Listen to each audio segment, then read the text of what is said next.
L'homme est une créature de Dieu si merveilleuse que son corps est le temple de son esprit, dans lequel il doit tout faire pour le glorifier. L'objectif de cette présentation est de vous aider à maintenir une bonne santé pour glorifier Dieu dans votre corps et dans votre esprit qui lui appartiennent.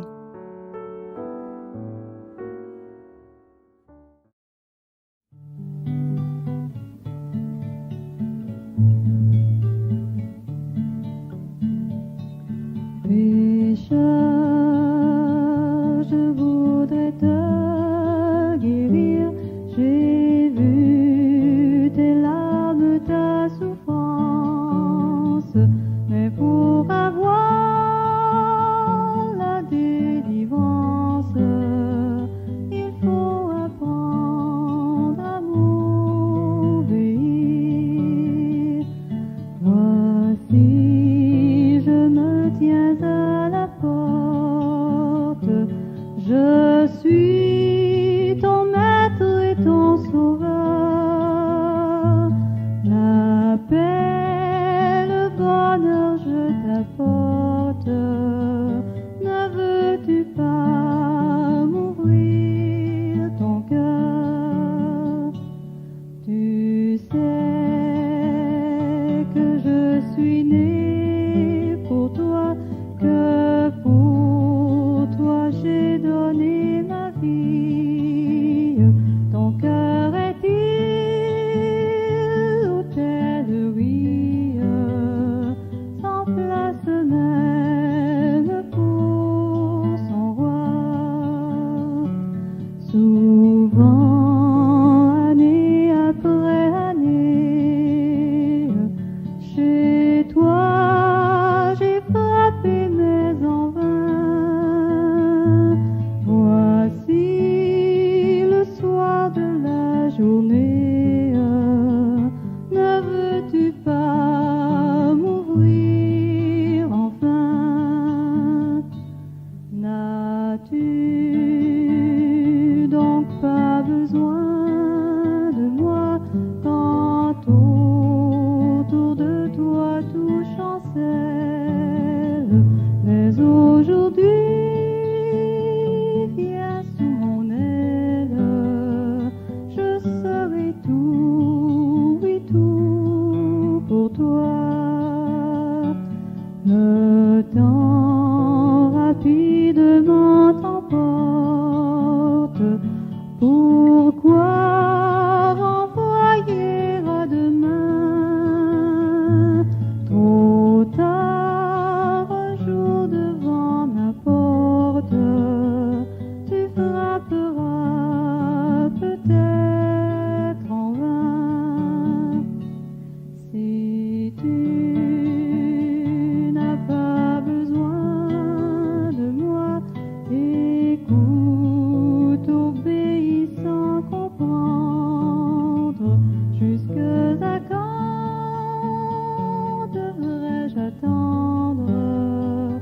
Ton Seigneur a besoin de toi.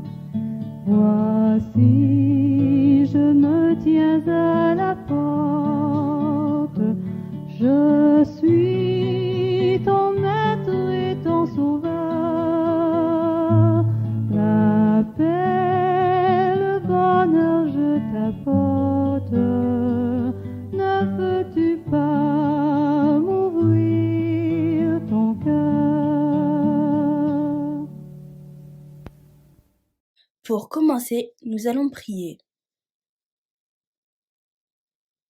Père éternel, permets que ce moment que nous allons avoir puisse se dérouler pour ta gloire et selon ta volonté. Aide-nous, Père, à retenir ce que nous allons voir ensemble. Nous avons besoin de ta présence, Père, car sans ton aide, nous ne pouvons rien faire de bon.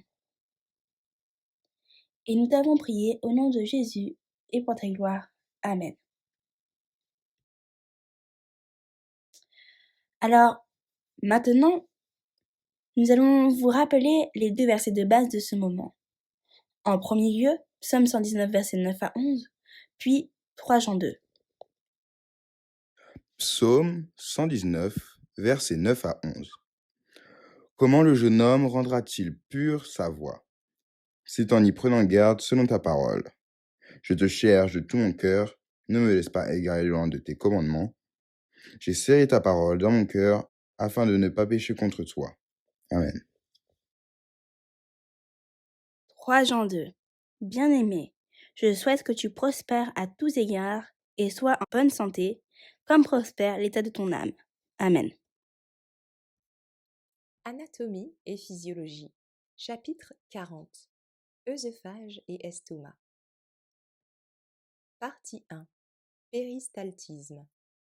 Le système nerveux autonome contrôle les contractions du tube digestif. Ces dernières font progresser les aliments mâchés dans l'œsophage, effectuer les mouvements de brassage de l'estomac et déplacer le chyme dans l'intestin grêle et le gros intestin. Le tube digestif est un tube unique et continu regroupant la cavité buccale, l'œsophage, l'estomac et les intestins.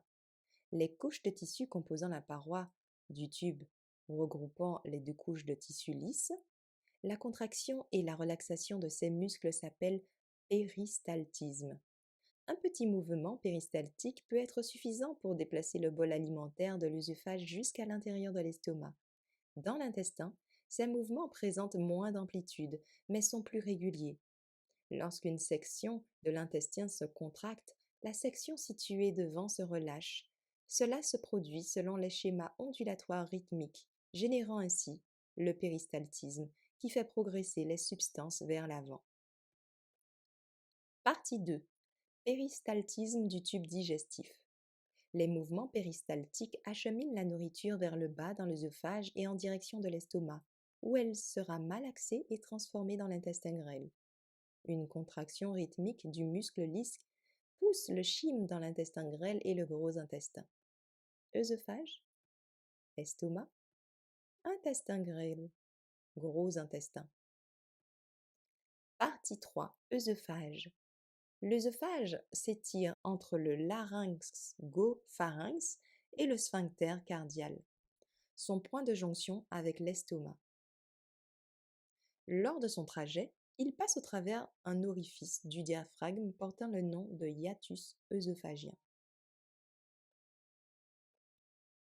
Œsophage, laryngopharynx, sphincter cardial, estomac, diaphragme. Partie 4. Histologie de l'œsophage.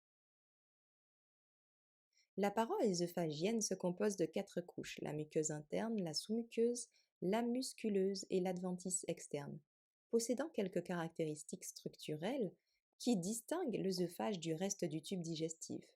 La muqueuse présente un épithélium squameux stratifié non kératinisé qui protège l'œsophage de l'abrasion. L'épithélium se transforme en un épithélium prismatique simple, typique de l'estomac, au niveau de la jonction gastro-œsophagienne. L'œsophage possède des glandes sous-muqueuses sécrétrices de mucus, mais les glandes sécrétrices d'enzymes que l'on trouve dans l'estomac et l'intestin grêle en sont absentes. Les couches musculaires circulatoires internes et longitudinales externes de la muqueuse sont composées de muscles squelettiques dans la partie supérieure de l'œsophage, mais elles se transforment progressivement en muscles lisses vers son extrémité inférieure. L'œsophage est revêtu d'adventices fibreuses, alors que l'estomac et la majeure partie des intestins sont recouverts de séreuses. Cette diapositive montre une coupe transversale de la paroi œsophagienne.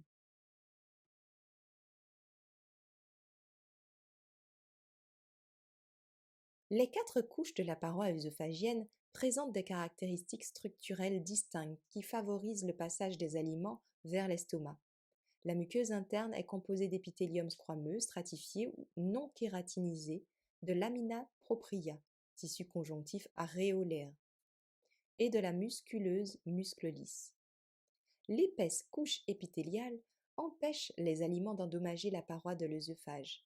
La sous-muqueuse sous-jacente est composée de tissus conjonctifs aréolaires, de vaisseaux sanguins et de glandes muqueuses, qui sécrètent du mucus dans la lumière afin de faciliter le passage de la nourriture.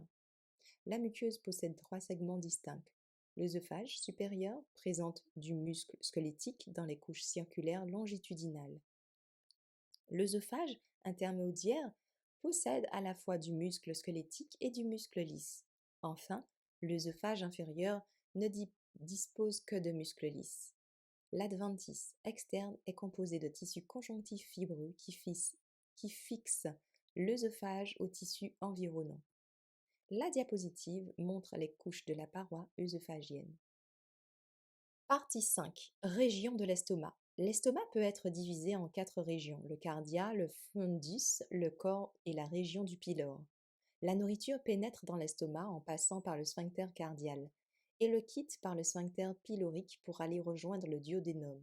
À la différence du reste du tube digestif qui possède 2 couches de muscles lisses, l'estomac possède 3. Une couche oblique supplémentaire permet de brasser et de dégrader les aliments.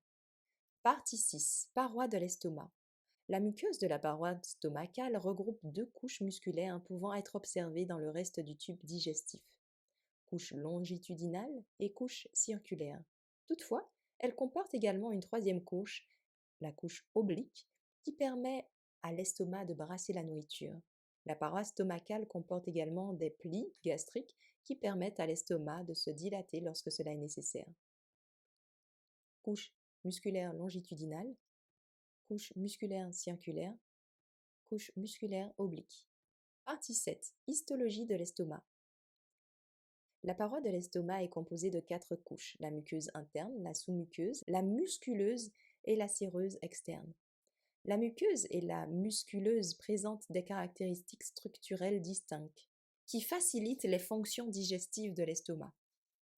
La muqueuse est composée d'épithélium prismatique simple, de la lamina propria et de la musculaire muqueuse.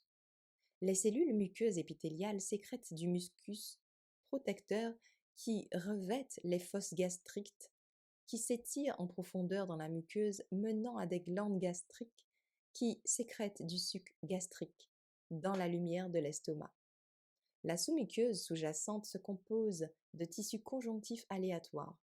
Outre les couches de musculeuses, longitudinales et circulaires que l'on trouve dans l'intégralité du tube digestif, l'estomac possède une 3e couche oblique. Ces 3 couches de muscles lisses favorisent le brassage et la décomposition des aliments, ainsi que le déplacement du bolus vers le pylore dans le duodénum. La séreuse externe, une extension du péritoine viscéral, est composée de tissus conjonctifs aréolaires, recouverts par un épithélium squameux simple portant le nom de mésothélium. Cette diapositive montre les couches de la paroi stomacale.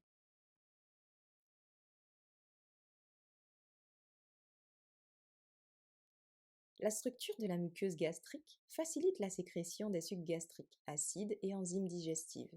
Elle est composée d'épithélium prismatique simple appelé cellules muqueuses de surface, ainsi que la lamina propria et de la muqueuse musculaire. Les cellules épithéliales s'étirent dans la lamina propria formant des fosses gastriques, qui mènent à des glandes gastriques contenant 3 types de cellules exocrines. Ces dernières sécrètent le suc gastrique dans la lumière. Les cellules pariétales sécrètent de l'acide chlorhydrique et du facteur intrinsèque. Les cellules principales sécrètent une forme inactive de la pepsine, une enzyme digestive. Enfin, les cellules à mucus du collet sécrètent du mucus. La partie pylorique de l'estomac contient également des cellules entéro-endocrines G qui sécrètent l'hormone gastrine dans la circulation sanguine. La muqueuse est protégée par les sécrétions muqueuses et des cellules épithéliales prismatiques. Cependant, en raison des conditions hostiles dans l'estomac, les cellules épithéliales sont remplacées sous les 3 à 6 jours. Cette diapositive montre des fosses gastriques, des glandes gastriques et des cellules dans la muqueuse de l'estomac. Partie 8. Sphincters stomacaux. Depuis l'œsophage, un bol alimentaire pénètre dans l'estomac en passant par le sphincter cardial. Le chyme quitte ensuite l'estomac par le sphincter pylorique et rejoint le duodénum. œsophage, sphincter cardial, estomac, sphincter pylorique, duodénum. Partie 9. Vascularisation de l'estomac. Le sang est acheminé vers l'estomac grâce à deux types d'artères. L'artère gastro-omentale alimente la surface latérale convexe de l'estomac, également appelée grande courbure. Les artères gastriques alimentent la petite courbure qui correspond à la surface médiale concave de l'estomac. Les veines correspondantes drainent le sang désoxygéné issu des parois de l'estomac. Artère gastro-omentale, artère gastrique, veine gastro-omentale, veine gastrique. Résumé. Partie 1. Péristaltisme. Le système nerveux autonome contrôle les contractions du tube digestif. Ces dernières font progresser les aliments mâchés dans l'œsophage, effectuer les mouvements de brassage de l'estomac et déplacer le chyme dans l'intestin grêle et le gros intestin. Un petit mouvement péristaltique peut être suffisant pour déplacer le bol alimentaire de l'œsophage jusqu'à l'intérieur de l'estomac. Partie 2. Péristaltisme du tube digestif. Les mouvements péristaltiques acheminent la nourriture vers le bas dans l'œsophage et en direction de l'estomac, où elle sera malaxée et transformée dans l'intestin grêle. Une contraction rythmique du muscle lisse pousse le chyme dans l'intestin grêle et le gros intestin. Partie 3. œsophage. L'œsophage s'étire entre le laryngopharynx et le sphincter cardial, son point de jonction avec l'estomac. Lors de son trajet, il passe au travers un orifice du diaphragme portant le nom de hiatus œsophagien. Partie 4. Histologie de l'œsophage. La paroi œsophagienne se compose de 4 couches, la muqueuse interne, la sous-muqueuse, la musculeuse et l'adventice externe, possédant quelques caractéristiques structurelles qui distinguent l'œsophage du reste du tube digestif. Les 4 couches de la paroi œsophagienne présentent des caractéristiques structurelles distinctes qui favorisent le passage des aliments vers l'estomac. L'épaisse couche épithéliale empêche les aliments d'endommager la paroi de l'œsophage. Partie 5. Région de l'estomac. L'estomac peut être divisé en 4 régions, le cardia, le fundus, le corps et la région du pylore. Partie 6. Paroi de l'estomac. La muqueuse de la paroi stomacale regroupe 2 couches musculaires pouvant être observées dans le reste du tube digestif. Couche longitudinale et couche circulaire. Toutefois, elle comporte également une 3e couche, la couche oblique, qui permet à l'estomac de brasser la nourriture. La paroi stomacale comporte également des plis gastriques qui permettent à l'estomac de se dilater lorsque cela est nécessaire. Partie 7. Histologie de l'estomac.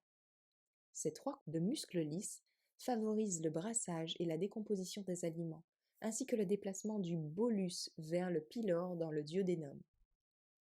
La structure de la muqueuse gastrique facilite la sécrétion des sucs gastriques, acides et enzymes digestives. Partie 8. Sphincter stomacaux.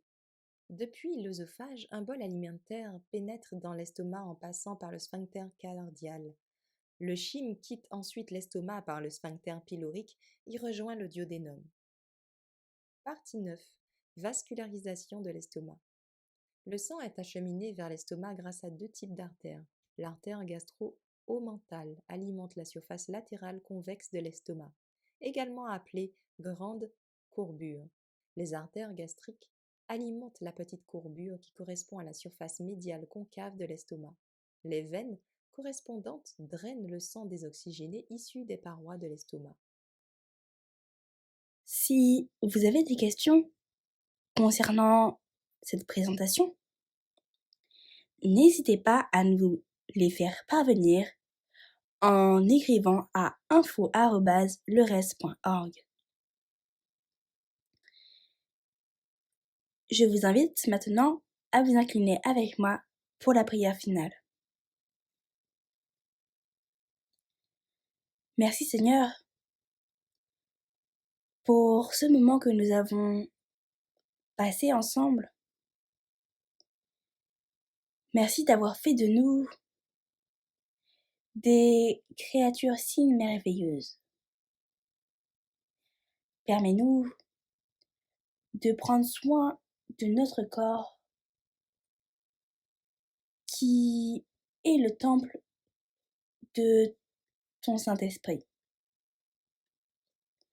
Bénis-nous tous. Nous t'avons prié au nom de Jésus. Amen.